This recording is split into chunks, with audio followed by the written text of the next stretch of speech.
Seu ser é incompreensível,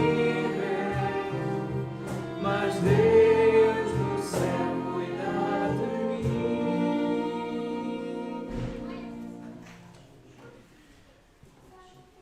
Deus cuida de nós e uma das formas de cuidar de nós é através do ensino, da explicação, da exposição da sua palavra. É cuidado de Deus para a nossa vida. É verdade que todo o ser, ou o ser completo de Deus é incompreensível, mas há coisas que Deus revelou e que são claras e que são compreensíveis.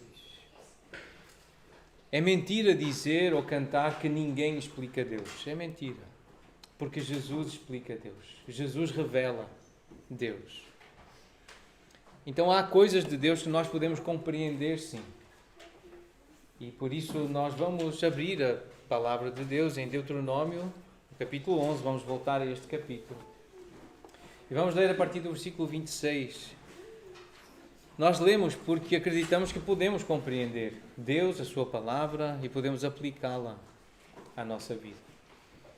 Então, é uma forma de Deus cuidar de nós e de nós cuidarmos uns dos outros, convidando-nos uns aos outros a abrirmos a Bíblia, a lermos a Bíblia e a estudarmos juntos o que Deus nos quer dizer, nos quer ensinar. Vamos ler a partir do versículo 26 até ao final do capítulo. Deuteronômio 11, versículo 26. Eis que hoje eu ponho diante de vós a bênção e a maldição. A bênção quando cumprirdes os mandamentos do Senhor vosso Deus, que hoje vos ordeno. A maldição se não cumprirdes os mandamentos do Senhor vosso Deus, mas vos desviardes do caminho que hoje vos ordeno, para seguirdes outros deuses que não conhecestes. Quando, porém, o Senhor teu Deus te introduzir na terra a que vais para possuí-la, então pronunciarás a bênção sobre o monte Gerizim e a maldição sobre o monte Ebal. Porventura não estão eles além do Jordão, na direção do pôr do sol, na terra dos cananeus, que habitam na Arabá de fronte de Gilgal, junto aos carvalhais de Moré? Pois ides passar o Jordão para entrardes e possuirdes a terra que vos dá o Senhor vosso Deus. Possuí-la-eis e nela habitareis. Tende, pois, cuidado em cumprir todos os estatutos e os juízos que eu hoje vos prescrevo.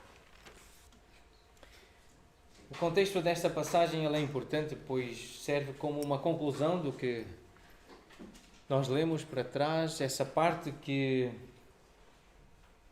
introduz o discurso acerca da lei. A seguir vem o detalhe da lei, a partir do capítulo 12. E coloca todas aquelas pessoas que estão a ouvir a audiência de Moisés diante de uma decisão que terá que ser tomada. Há uma decisão que precisa ser tomada pelas pessoas, pelo povo, por quem está a ouvir.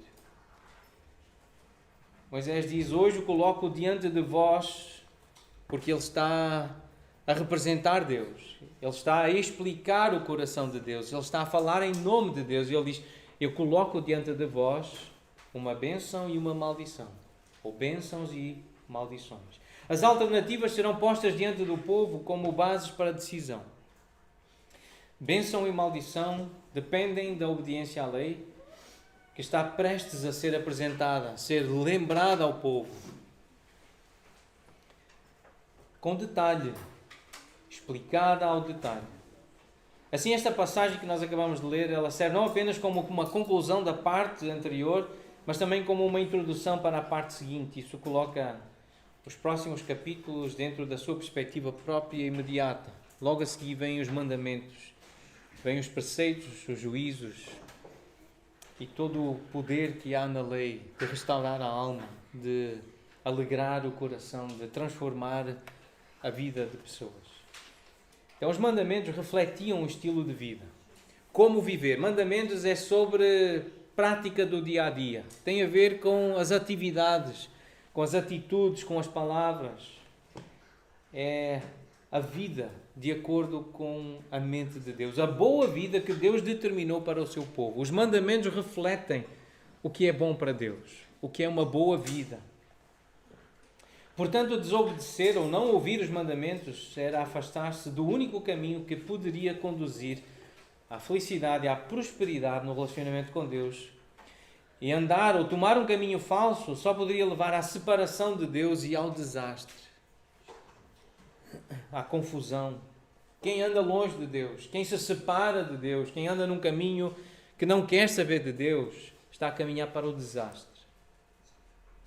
Desse modo, então, na exposição dos detalhes da lei, o papel de Moisés não era o de um grande legislador ou jurista, mas o papel de um homem preocupado profundamente com o seu povo, os seus irmãos, a sua nação, a sua família. Um homem que estava a cuidar de outros homens, de outras famílias. Um povo que estava debaixo do seu cuidado. Então a preocupação dele era que o povo entrasse na plenitude da vida, que estava potencialmente contida no relacionamento pactual, isto é, sério, íntimo, real com Deus. Quem tem um relacionamento com Deus assim, sério, real, íntimo, com base num pacto, numa aliança, encontra vida e vida plena. Versículo 26. Começa então por dizer: eis que hoje ponho diante de vós a bênção e a maldição. Duas palavras que se contrastam. Uma refere-se à prosperidade, àquilo que Deus elogia, aquilo que exalta Deus também e que Deus reconhece como bom. Bênção é sinónimo de dom, de um presente, está relacionado com a paz. É aquilo que todos nós apreciamos, estar em paz, sem guerra, sem conflito, sem inquietação. Já a palavra maldição, ela traz a ideia de difamação, de trazer uma má fama. Uma palavra forte que aparece no dicionário é execração, para sinónimo de maldição. Execrar é sentir ódio, um ódio profundo, uma aversão, algo exacerbado, algo intenso. É a perda de condição de ungido, de digno. É perda da consagração. Isso é maldição. É alguém que, ou algo que se torna inútil e por isso separado, execrado. Algo que não serve. Mas, além de não servir, incomoda quando está perto. Essa é a ideia de maldição. Esta ideia aparece de uma forma bem desenvolvida no capítulo 28 de Deuteronômio. O contraste entre a bênção e a maldição. E lá está descrita o que é a bênção e alguns exemplos de como Deus se propunha a abençoar o povo se obedecesse aos seus mandamentos. Alguns versículos descrevem a bênção, os resultados da bênção, como é que a bênção se materializa, como é que ela se percebe. E depois o contraste, o triplo de versículos para descrever a maldição. Como é que Deus vai trazer essa aversão pela desobediência?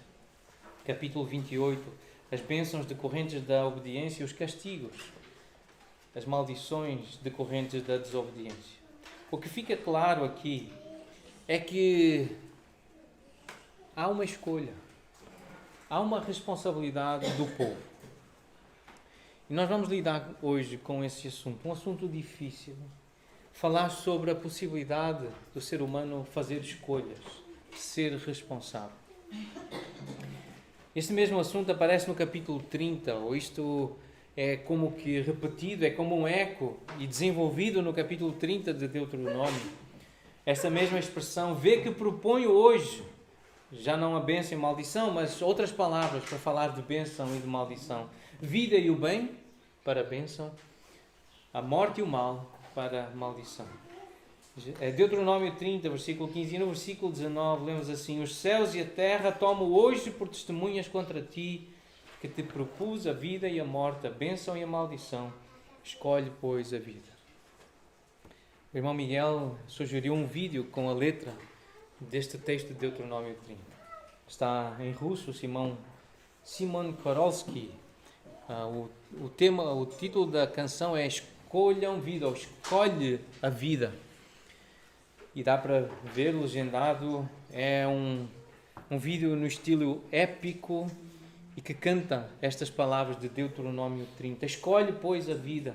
E eu chamo os céus, eu chamo a terra como testemunhas para aquilo que eu te estou a dizer. É algo solene, é algo sério. Então ouve e escolhe. E Deus coloca diante do povo essas opções. Existem duas opções. Existe a possibilidade de escolher. Então a grande atenção está nesta questão da responsabilidade humana, da possibilidade de fazer escolhas e da soberania de Deus. Que Deus, Ele está acima de nós e Ele controla toda a nossa história e é Ele que efetua em nós tanto o querer como o realizar. Há uma tensão aqui. Deus propõe opções. Deus propõe e chama o povo a ouvir e saber quais são as opções e fazer escolhas. Então há um livro que trata sobre este assunto, um dos grandes teólogos vivos, uma das pessoas que mais tem dedicado tempo e energia para estudar a Bíblia e tem escrito sobre os seus estudos, um homem respeitado no nosso meio conservador. O nome dele é Donald Arthur Carson, mais conhecido como D.A. Carson. Mas esse nome Carson, ele é bem conhecido no meio conservador. É uma pessoa que olha para a Bíblia com muito respeito, com profunda convicção de que é a palavra de Deus, mas é um homem que pensa muito, usa muito filosofia para realmente considerar estes dilemas da humanidade, mas ele é profundamente bíblico e muito respeitado. Então, como eu disse, por pessoas que têm a mesma perspectiva que nós temos, por isso nós também podemos ainda e devemos respeitar o trabalho deste homem, D.A. Carson. E ele escreveu um livro sobre este assunto. O título é Soberania Divina e Responsabilidade Humana. Perspectivas bíblicas em tensão. Porque as duas são bíblicas. Falar de responsabilidade humana é falar de uma perspectiva bíblica deste assunto. O livro está aqui. E ele aparece também aqui, a capa. E nesse livro, então, este irmão apresenta este problema e é assim que ele introduz o assunto. Tanto a teologia quanto a filosofia contendem, lutam com a tensão que existe entre a soberania de Deus e a responsabilidade humana. A tensão, soberania e responsabilidade é de uma amplitude praticamente inalcançável. Encontra-se no cerne das questões sobre a natureza de Deus e apresenta difíceis enigmas sobre o significado da liberdade humana. As questões mais comuns que essa tensão suscita são bem conhecidas. Se Deus é absolutamente soberano, em que sentido podemos falar significativamente da escolha humana, de vontade humana? Esta é uma das perguntas mais comuns. Se Deus é soberano, então como é que nós podemos falar da possibilidade de escolha, de livre arbítrio, de responsabilidade humana? Se Deus faz o que Ele quer e se é Ele que faz através de nós, se é Ele que muda o nosso coração, é Ele que nos faz querer e que nos dá força para realizar, como então falar de responsabilidade humana? De possibilidade de escolher, dessa liberdade para aceitar ou rejeitar, obedecer ou desobedecer. Como é isso? Atenção, soberania e responsabilidade não é um problema a ser resolvido. Esta é a proposta deste irmão. Esta é a proposta da história da igreja. Quem é piedoso, quem realmente lê a Bíblia com atenção, sabe que não vai conseguir resolver esta questão.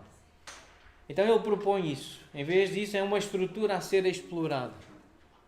Vamos ler, vamos explorar, vamos considerar, vamos meditar. Reconhecer isso, que não é um problema a ser resolvido, já é um grande avanço, pois rejeita as soluções fáceis que impõem aos dados bíblicos construções filosóficas estranhas ou que descartam aqueles elementos dos dados bíblicos que não se encaixam no sistema do investigador, do estudante, daquele que está a ler a Bíblia. Explorar essa tensão é explorar a natureza de Deus, os seus modos de lidar com os seres humanos. É conhecer Deus, o insondável. O Deus que é maior do que nós, maior do que a nossa mente pode alcançar. É inexplicável nesse sentido. Há coisas difíceis demais para nós entendermos. que estão acima da nossa capacidade de elucubrar, de considerar, de meditar, de refletir. Nós não conseguimos chegar lá.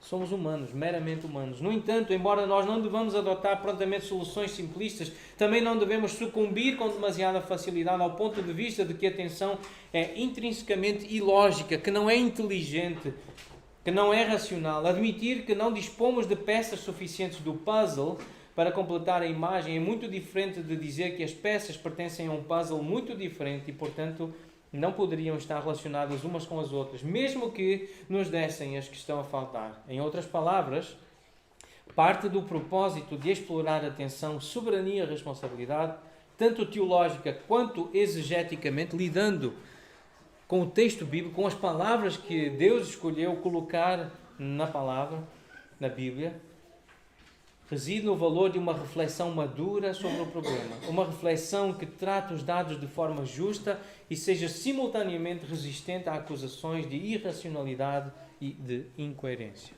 Isto exige humildade da nossa parte, mas esforço. Nós precisamos aprender a usar palavras.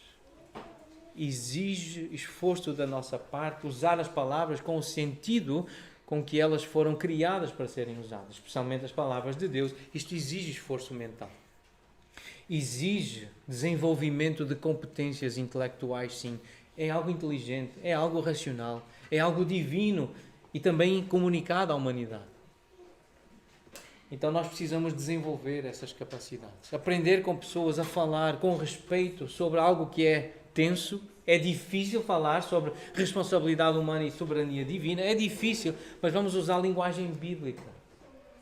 Embora nós não consigamos resolver este enigma, mas nós sabemos que Deus tem a resposta. Nós confiamos nisso e que Deus colocou na palavra formas de nós lidarmos com este assunto. Então, algumas dicas, algumas sugestões de como lidar com isso na parte final do livro. Então, ele diz uma consideração ainda. Talvez nenhuma área de doutrina tenha sido mais constantemente debatida ao longo de 20 séculos de vida do cristianismo do que a da soberania de Deus e da responsabilidade do homem. Esse debate tornou-se mais acalorado a partir da Reforma, a Reforma Protestante, com Lutero, com Calvino, com os seus seguidores. E esse equilíbrio é difícil de manter em qualquer área de doutrina, mas esta, em particular, talvez seja a mais difícil de manter esse equilíbrio. Qualquer modo de um líder cristão lidar com a tensão entre a soberania divina e a responsabilidade humana influenciará grandes áreas da sua compreensão teológica, as suas práticas evangelísticas e os métodos de viver igrejas, métodos eclesiásticos.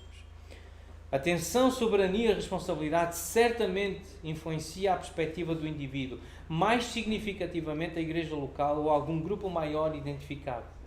Como uma denominação ou um segmento de uma denominação é maciçamente influenciado pela forma da tensão, soberania e responsabilidade que é promulgada, implícita ou explicitamente, dentro das suas fronteiras e estabelecida como verdade. Aquilo que as igrejas, que as comunidades consideram verdade, vai influenciar o dia, as relações, os relacionamentos, o trabalho, as tragédias que acontecem. Lidar com a morte, lidar com acidentes, lidar com doenças.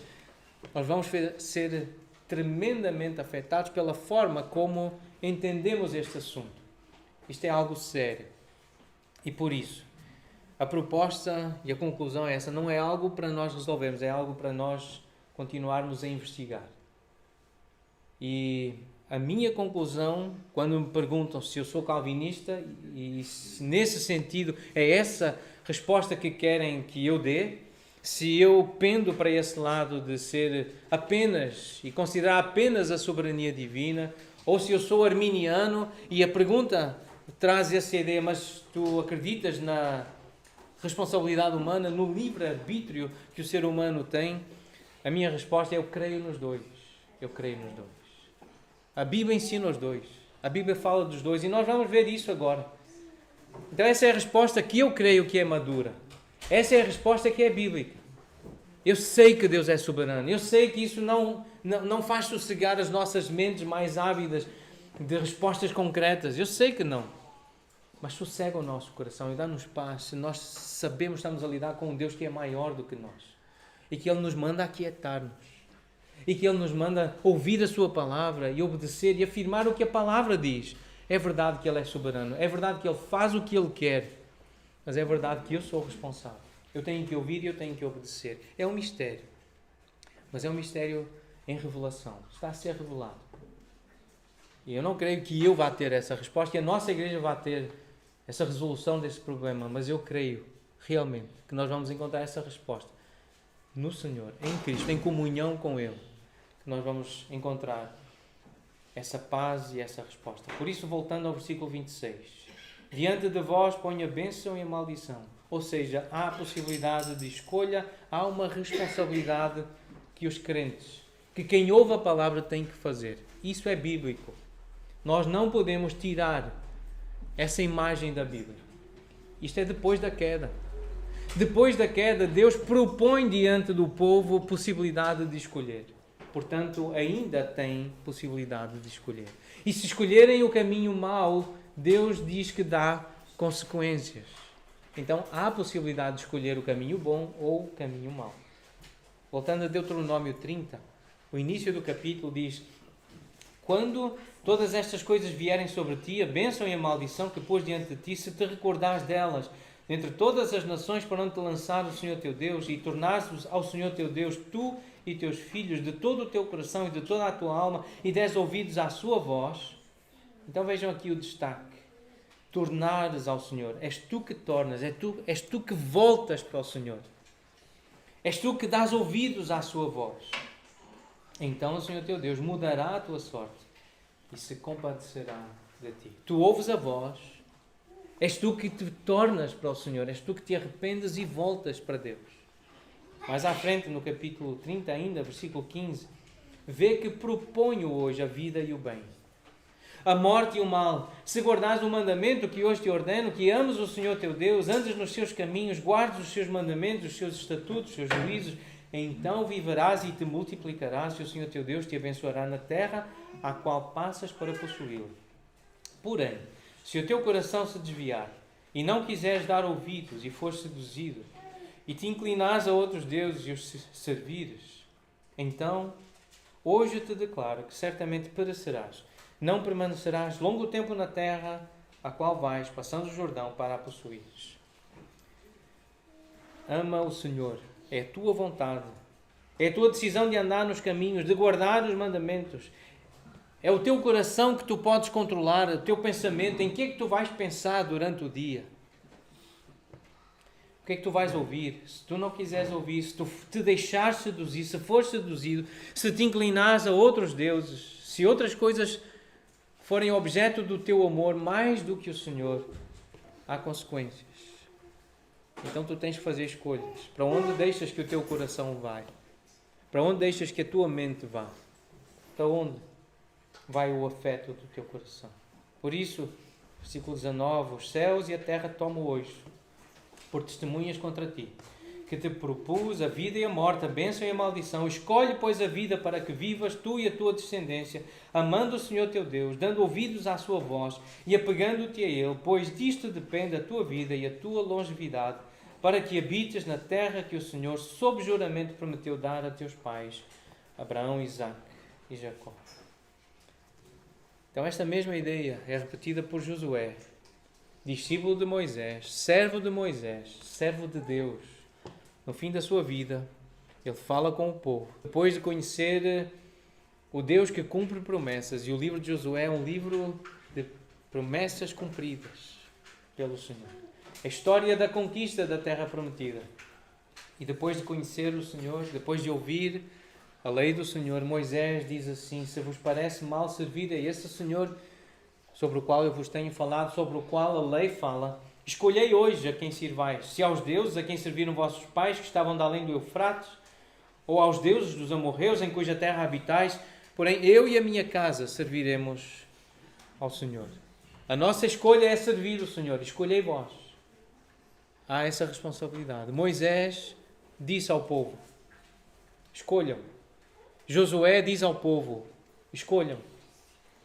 E Jesus fala de escolhas. O próprio Jesus, ele, naquela história registrada na casa de Lázaro, Marta e Maria, Jesus estava a ensinar. Marta andava agitada. Jesus confrontou Marta, repreendeu Marta e disse acerca de Maria. Ela escolheu a boa parte. Maria fez uma escolha. Marta poderia fazer uma escolha diferente. Jesus fala sobre essa possibilidade que as pessoas têm de fazer escolhas. É bíblico falar de responsabilidade humana, de falar de escolhas, decisões que nós fazemos. João, capítulo 1, versículo 12, descreve a salvação desta forma. Todos quantos o receberam, deu-lhes o poder de serem feitos filhos de Deus, a saber, aos que creem no seu nome. Quem é que é salvo? Quem é que é feito família, filho de Deus? Os que o recebem. É uma decisão, é uma escolha. Receber ou rejeitar é uma escolha.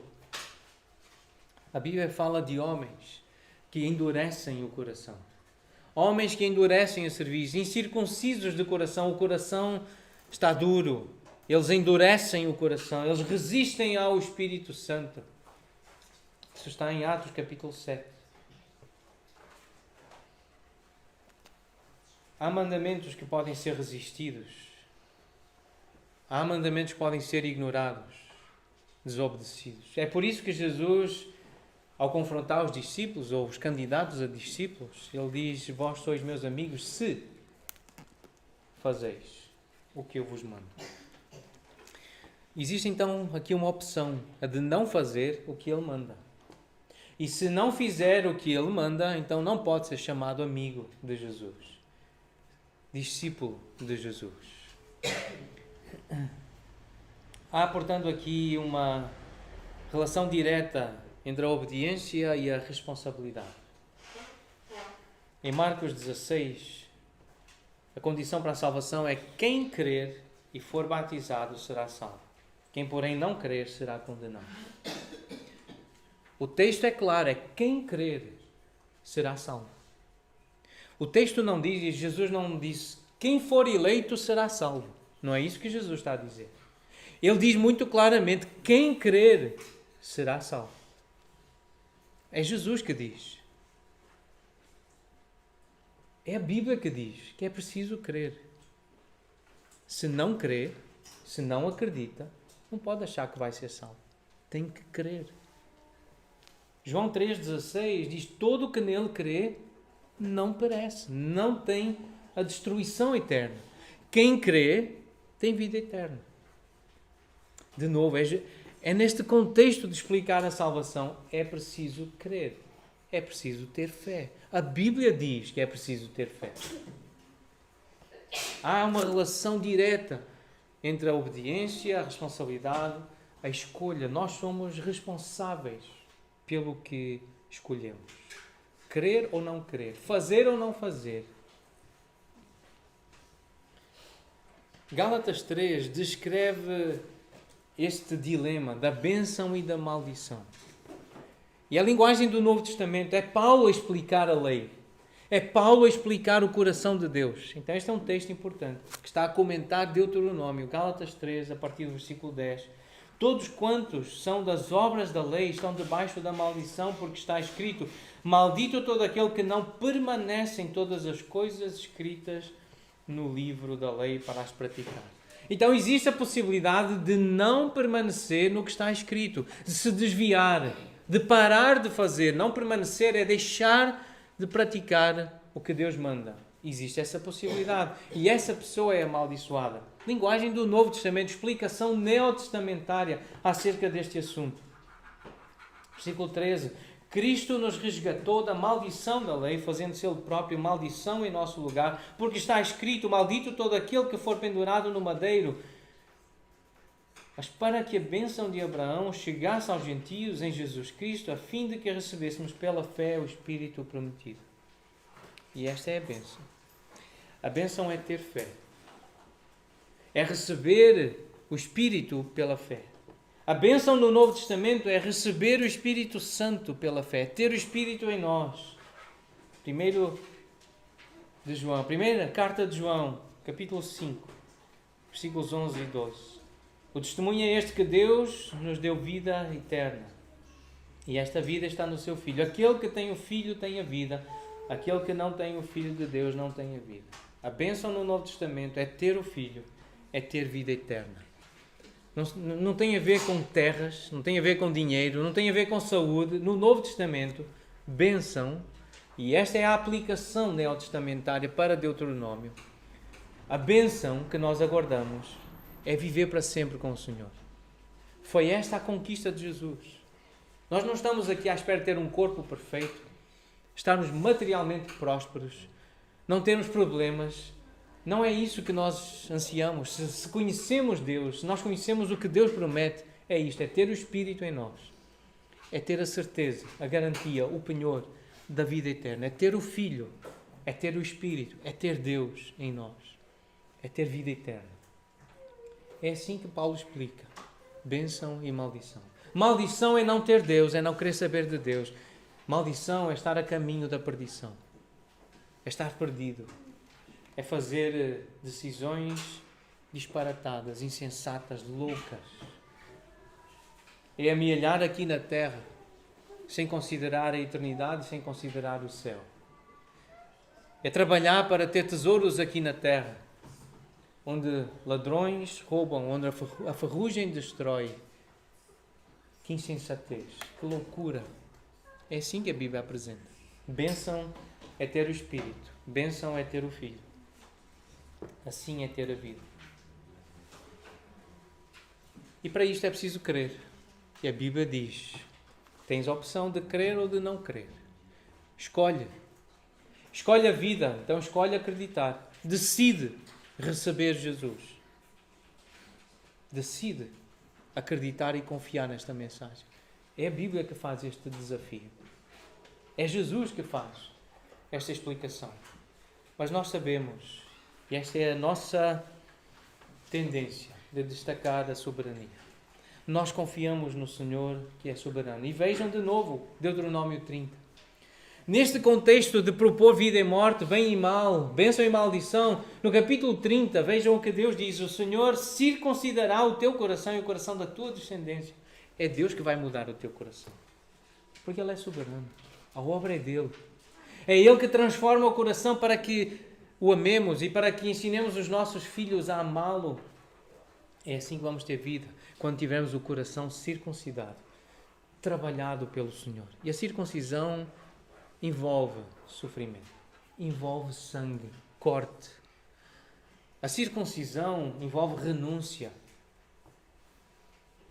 É algo que Deus faz. Ele ensina-nos a renunciar a nós mesmos, a negarmos a nós mesmos, a negarmos aquilo que nos parece sábio, mas que é uma loucura que este mundo transmite. Há ensinos de demónios que nos parecem inteligentes, mas são de demónios, são enganadores, são para a destruição. Nesse contexto de propor a escolha de propor e de responsabilizar os seres humanos, o povo de Israel, é aqui que nós lemos, no mesmo capítulo 30, que é o Senhor que transforma o coração, é Ele que circuncida. E nos profetas isso é repetido. Jeremias 32, o Senhor através de Jeremias diz acerca do povo, eu vou-lhes dar um só coração, sou eu que transformo o coração deles para que andem num só caminho, para que me temam todos os dias para o seu bem e bem dos seus filhos. Farei com eles aliança eterna, segundo a qual não deixarei de lhes fazer o bem, e porei o meu temor no seu coração para que nunca se apartem de mim. Sou eu que faço, eu ponho, eu transformo, eu circuncido. Ezequiel, a mesma coisa, capítulo 11. Dar-lhes-ei um só coração, eu dar-lhes-ei um espírito novo, porei dentro deles esse espírito, tirarei da sua carne o coração de pedra, lhes darei um coração de carne, para que andem nos meus estatutos, guardem os meus juízos e que os pratiquem. Sou eu que faço. Eles serão o meu povo e eu serei o seu Deus, porque eu porei, eu tirarei, eu darei. Sou eu que faço. Mais à frente, no capítulo 36, dar-vos-ei coração novo e porei dentro de vós um espírito novo, tirarei de vós o coração de pedra e vos darei coração de carne, porei dentro de vós o meu espírito e farei que andeis nos meus estatutos, guardeis os meus juízos e os observeis. É Deus que faz isso. E vejam Jesus. Vejam o Novo Testamento. Assim como o Pai ressuscita e vivifica os mortos, assim também o Filho vivifica aqueles a quem quer. É o Filho que decide. É o Pai que faz. Ele faz o que quer e a quem quer. A responsabilidade é dele. Ele é soberano. A Bíblia afirma isso. Que é Deus que vivifica quem está morto.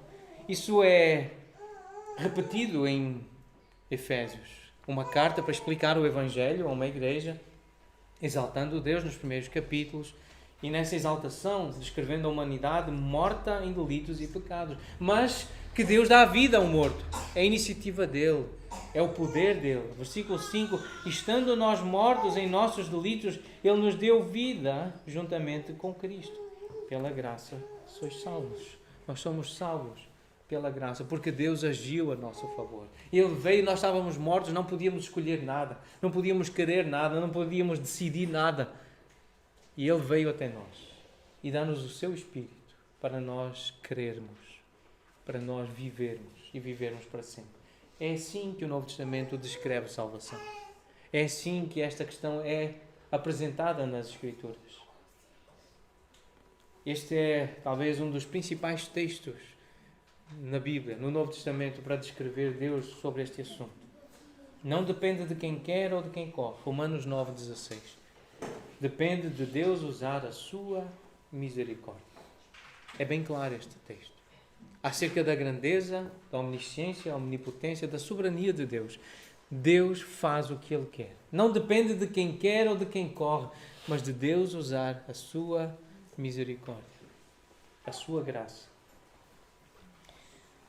Então há irmãos que têm-se proposto lidar com este assunto de forma filosófica, usando o pensamento, amando o saber, amando o raciocínio, pensando com categorias bíblicas, pensando de forma inteligente. Um dos sites que nós admiramos muito, apreciamos, é este God Questions. Ele está traduzido em português, muitos artigos, recomendamos, e tem vários artigos sobre este assunto. Então, alguns dos pensamentos, algumas das frases que nós encontramos em alguns dos artigos desta página da internet, deste ministério, é um ministério cristão, de pessoas que têm uma posição doutrinária, uma declaração de fé semelhante à que nós temos. Uma das perguntas que foi feita é como a soberania de Deus e o livre arbítrio da humanidade trabalham juntos. Como é que a soberania de Deus funciona junto com a responsabilidade humana, com o livre arbítrio? Como é que isso funciona? Então, algumas das perguntas que estão nesse site. E uma das frases é esta: é impossível que entendamos completamente a relação entre a soberania de Deus e o livre arbítrio ou a responsabilidade do homem. É impossível que nós entendamos completamente a dinâmica de um Deus santo a moldar e formar a vontade do homem. Esta é a conclusão de quem pensa muito sobre este assunto. A conclusão é esta: é impossível chegar lá. Pessoas bem preparadas, escritores, professores, pastores, têm chegado a esta conclusão. É impossível explicar esta questão. Só Deus sabe verdadeiramente como esses conceitos trabalham juntos no seu plano de salvação. Com esta doutrina, provavelmente, mais do que qualquer outra, é crucialmente importante admitir a nossa incapacidade de compreender plenamente a natureza de Deus e o nosso relacionamento com Ele. Então esta é a posição que eu quero propor à Igreja. Humildade diante desta questão. Não vamos entrar em debates para humilhar os outros que têm menos conhecimento bíblico do que nós. Simplesmente para sentir aquela emoção de citar versículos e nos debatermos com argumentos filosóficos, porque a maior parte são filosóficos, não são bíblicos. Se usarmos a Bíblia, nós vamos chegar a esta conclusão. Vamos nos aquietar, vamos ser mansos, vamos ser humildes. Não vamos viver a debater estas questões. Afastem-se das paixões da juventude. É nesse contexto de debates que Paulo escreve a Timóteo. Para com isso. Para com isso. Admite a tua incapacidade de responder de forma completa a este assunto. As Escrituras deixam claro que Deus conhece o futuro. Alguém que nega isso é alguém que está a negar a Bíblia. E há pastores, inclusive, que se diziam, ou não sei se eles ainda se dizem conservadores, mas pelo menos batistas eles dizem ser, que não acreditam mais que Deus conhece o futuro. Só que Jesus diz que o Pai sabe o que tendes necessidade antes de lhe pedirdes. Isto implica o quê? Conhecer o que nós vamos pedir. Antes de pedir, Deus já sabe o que vamos pedir. Portanto, Ele, nas palavras de Jesus, fica claro que Deus já conhece o futuro, o que nós vamos pedir. O que nós iremos, é futuro, o que nós iremos pedir. O Salmo 139 exalta Deus como o Deus que sonda, que conhece. O versículo 4 diz: ainda a palavra me não chegou à língua e tu, Senhor, já a conheces toda. Então o Senhor antecipa-se porque Ele conhece o futuro. Ele conhece corações.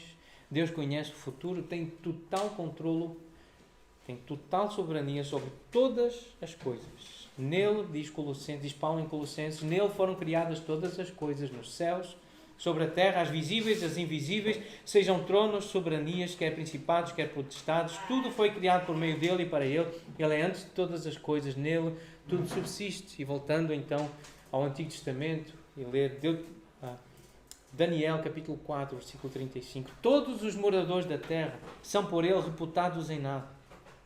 E segundo a sua vontade ele opera com o exército do céu, os moradores da terra, não há quem lhe possa deter a mão nem lhe dizer que fazes. Ninguém pode resistir. Ele é soberano, ele faz o que ele quer. Ninguém resiste a Deus. A Bíblia diz que nós devemos escolher Deus ou seremos eternamente separados dele. Nós somos considerados responsáveis pelas nossas ações. Em Romanos 3, 19, sabemos que tudo o que a lei diz, aos que vivem na lei o diz para que se cale toda a boca e todo o mundo seja culpável perante Deus. Porquê que é culpável? Porque pratica o mal e a recompensa, o salário do mal, do pecado, é a morte. Há pecado.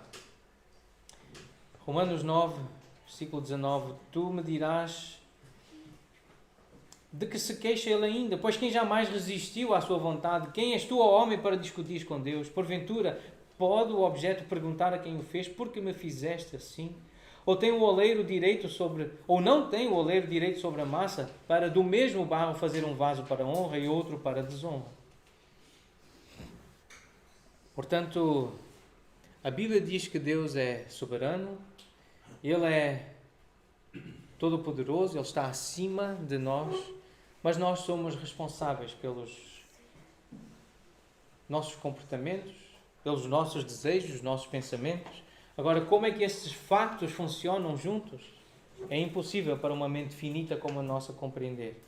Por isso, Romanos 11, o final deste raciocínio de Paulo, capítulos 9, 10 e 11, o final desta secção da Bíblia de pensar na soberania de Deus e também na responsabilidade humana, é com esta linguagem.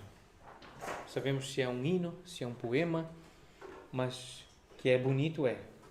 Ó profundidade da riqueza, tanto da sabedoria como do conhecimento de Deus, quão insondáveis são os seus juízos e quão inescrutáveis os seus caminhos.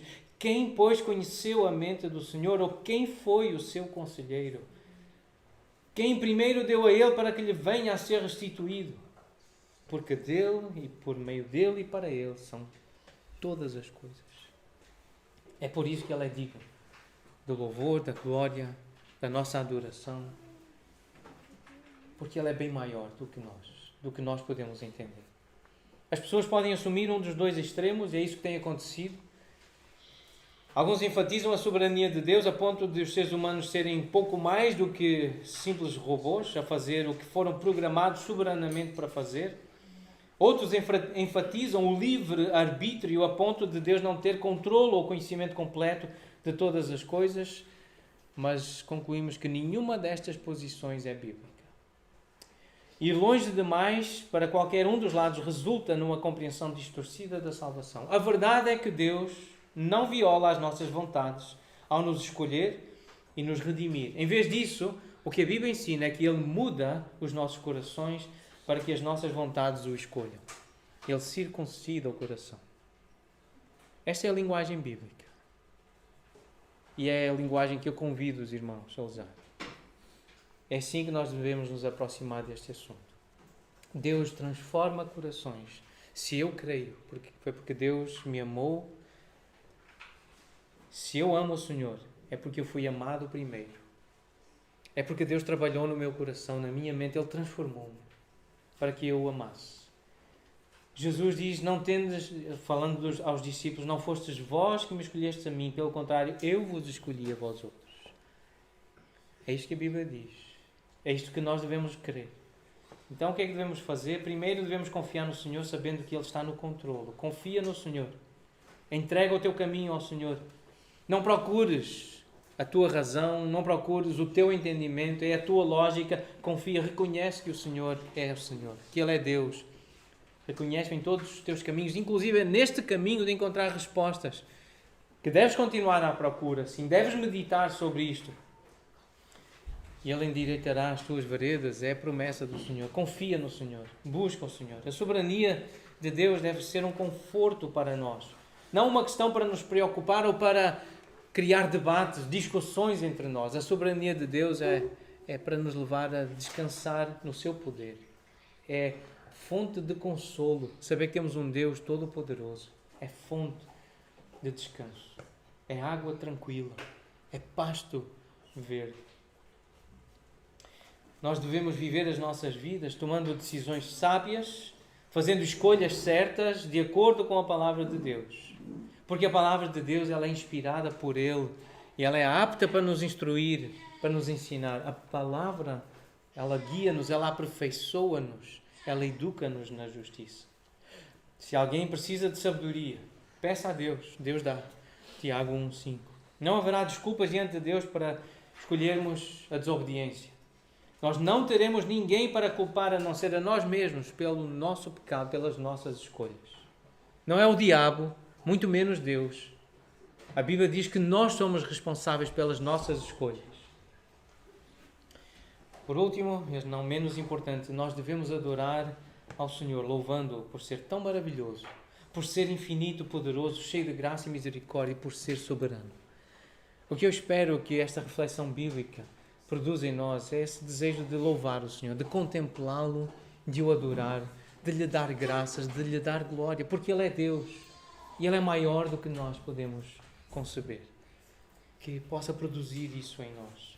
A Bíblia diz que nós somos responsáveis por receber a Cristo, Senhor e Salvador na nossa vida. Se cremos em Jesus, nós seremos salvos. É isso que está em João 3,16. Se com a nossa boca nós confessarmos Jesus, e nós podemos decidir fazer isso. Mas o importante é essa confissão vir depois do que acontece lá dentro.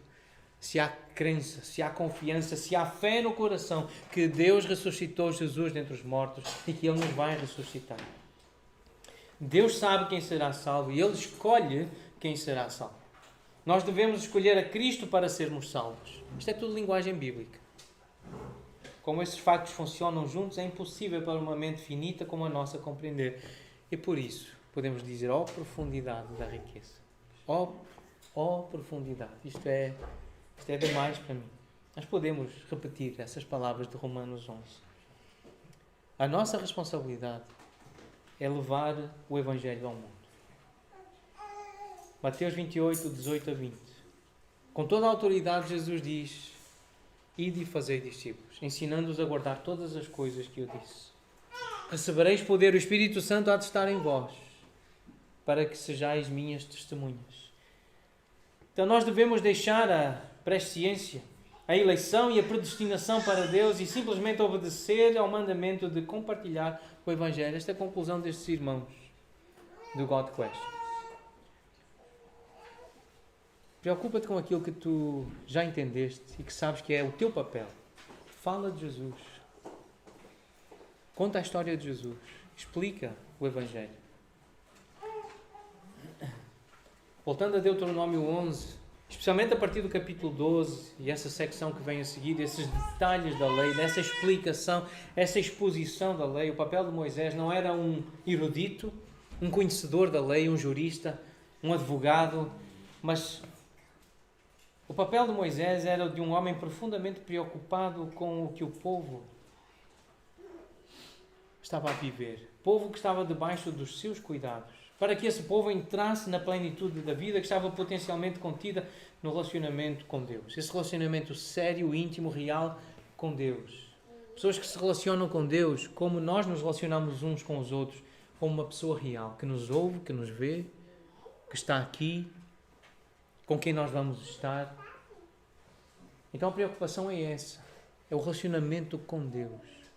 Não é a observância da lei apenas. Não é ser legalista, não é defender ideias e teorias, mas é um relacionamento com Deus.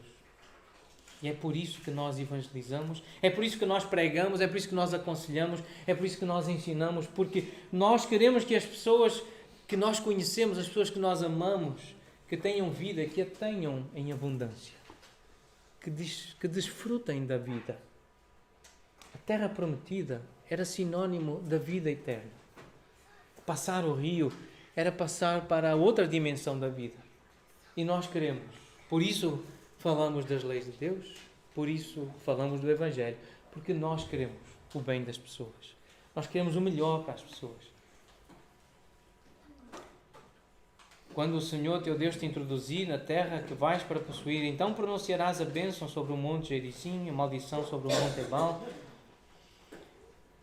E aqui no versículo 31 fala de passar o Jordão, quando o Senhor te introduzir, e quando passares o Jordão, e vejam o que está mais à frente na história, em Josué capítulo 4.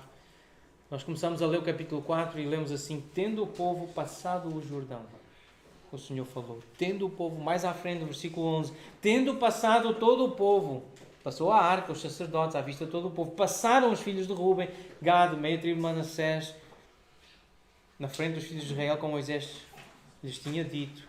Uns 40.000 homens de guerra armados passaram diante do Senhor para a batalha, às campinas de Jericó. Eles passaram para o outro lado. O povo passou o Jordão.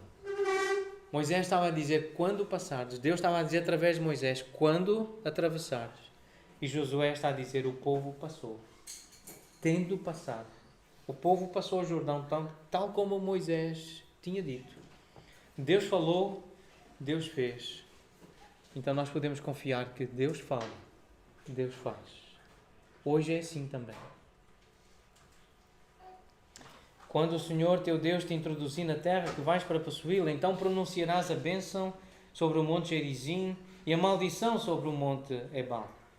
Porventura não estão eles além do Jordão, ou seja, não é depois de entrar no Jordão. Isto é repetido no capítulo 27, esta instrução, esta orientação. Capítulo 27, se quiserem abrir e conferir lá.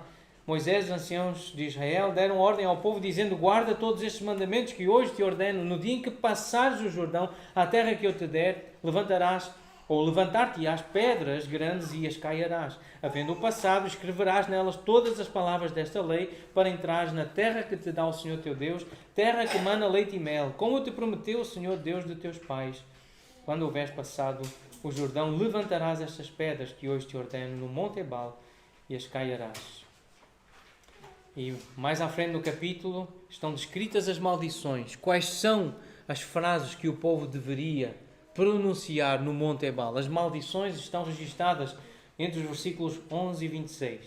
E agora vamos ver o que a história diz. Mais à frente, alguns anos mais tarde, Josué capítulo 8. Então Josué edificou um altar ao Senhor Deus de Israel no monte Ebal, como Moisés, servo do Senhor, ordenara aos filhos de Israel, segundo o que está escrito no livro da lei de Moisés, a saber, um altar de pedras toscas, sobre o qual, se não manejar instrumento de ferro, sobre ele ofereceram holocausto ao Senhor e apresentaram ofertas pacíficas. Escreveu ali, em pedras, uma cópia da lei de Moisés, que já este havia escrito diante dos filhos de Israel. Todo Israel, com os seus anciãos e todos os príncipes e os seus juízes estavam de um e do outro lado da arca, perante os levitas, sacerdotes que levavam a arca da aliança, tanto estrangeiros como naturais, metade deles em frente do monte Gerizim e a outra metade em frente do monte Ebal, como Moisés, servo do Senhor, ordenara que fosse abençoado o povo de Israel.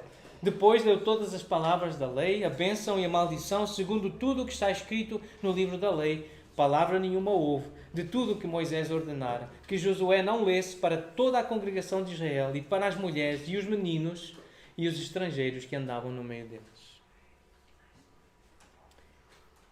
Eles fizeram, eles praticaram. o que Deus tinha dito através de Moisés.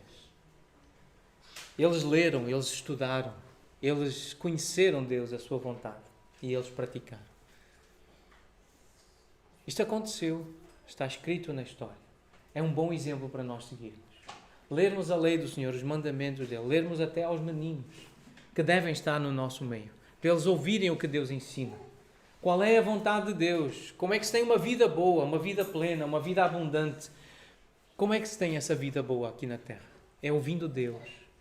É conhecendo o seu ensino, os seus mandamentos. É por isso que o versículo 32, e este texto termina assim, este capítulo termina assim: tende, pois, cuidado em cumprir todos os estatutos e os juízos. Tenham cuidado em praticar. Porquê os estatutos e juízos? Porque os juízos do Senhor, como nós aprendemos no Salmo 19, os juízos do Senhor são verdadeiros e todos igualmente justos. É a verdade. Conhecer os mandamentos do Senhor é conhecer a verdade. E os preceitos do Senhor, os estatutos do Senhor, são retos e alegram o coração. Quer ter alegria, quer ter uma família alegre, dê-lhe a conhecer os preceitos, os juízos, os mandamentos do Senhor. Falem sobre a vontade de Deus. Pratiquem a vontade de Deus. É isso que o Salmo 19 nos encoraja a fazer. Quer ter alegria, quer ter paz, conheça e pratique a vontade de Deus. Portanto, nós também queremos que as pessoas que nós conhecemos, que amamos, tenham uma vida abundante, que tenham alegria de andar e de ver os filhos andar na verdade. É assim que termina o Novo Testamento. O apóstolo João diz: fiquei sobremodo alegre em te ter encontrado dentre os teus filhos os que andam na verdade, de acordo com o mandamento que recebemos da parte do Pai. Já na segunda carta. Na terceira carta ele repete a mesma ideia. Não tenho maior alegria do que esta, de ouvir que os meus filhos andam na verdade. É isto que dá alegria. É isto que nos contenta e que nos faz contemplar Deus. Olhar para Deus. Neste cântico nós vamos aprender, nós já o ensaiamos, esperamos conseguir cantar com segurança para os irmãos também desfrutarem ao máximo da letra, mas eu queria destacar uma frase da letra deste cântico. Quem contou toda a areia do mar? Se há coisa que a Bíblia que nos impressiona e que a Bíblia usa repetidas vezes, a areia do mar é incontável. Então só Deus pode realmente fazer isso. Várias vezes a areia do mar é mencionada com essa ideia de que é impressionante. Mas nós há pouco cantamos: não sei como contar da praia a areia. Nós já cantamos isso. Então já mencionamos a areia. Estamos em agosto, há muita praia. Então um desafio para nós, se formos até perto da praia, olhando para a areia, vamos pensar no Senhor. Que seja uma forma de pensarmos na grandeza de Deus. Contemplá-lo, pensar nele, decidir, escolher pensar em Deus, escolher lembrar da sua lei. Eu não sei como contar a areia da praia, eu não posso contar as estrelas do céu. Há mais estrelas do céu do que areia na praia. Isto é algo impressionante, não é? Pelo menos é o que a ciência e a Bíblia diz. Mas Deus, o hino diz: mas Deus, eu não sei, mas Deus, eu não sei como é que Ele me livra do pecado, eu não sei como é que Ele deixa impune um pecador como eu não sei. Eu tenho perguntas, eu indago esses mistérios que maiores são para mim do que essa questão da responsabilidade divina e da responsabilidade humana e da soberania divina. Como é que Deus me amou, sabendo quem eu sou? Como é que Deus continua a falar comigo, mesmo eu desprezando, não querendo ouvi-lo? Como é que Deus ainda me dá família? Por que Deus ainda força os meus pais, ou leva os meus pais a forçarem trazer para eu ir à igreja, para ouvir a palavra? Por que Deus continua a insistir comigo? Eu não sei por que Deus continua a insistir com algumas pessoas. Eu não sei. Mas Deus, é assim que o hino nos faz refletir acerca de Deus. Não sei como é que Deus tem tanta paciência. É por isso que devemos contemplá-lo, olhar para Ele, tentar sondá-lo um pouco mais, conhecê-lo melhor. Vamos olhar para Deus, vamos aprender este hino, que Ele nos ajude a olhar para a verdade.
Reinarás para sempre.